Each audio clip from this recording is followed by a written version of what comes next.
I'm Steve Ronan from Black Hawk Plastic Surgery. One of my hobbies, as you can tell, is playing guitar. I love to come into this room and practice after work, and I love playing the guitar because I like using my hands, and it's a lot of delicate finger work, but allows me to just kind of escape and relax and enjoy myself in here and have a good time.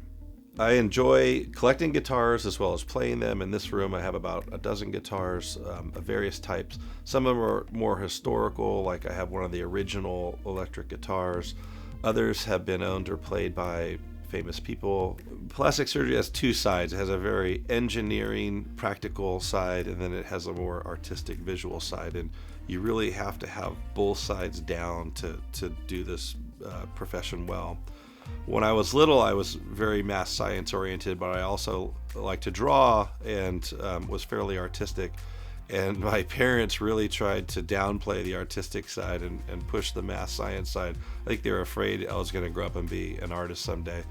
But as it turns out, I sort of am, and I'm still doing the math science engineering part, coupled with the more artistic visual aspects.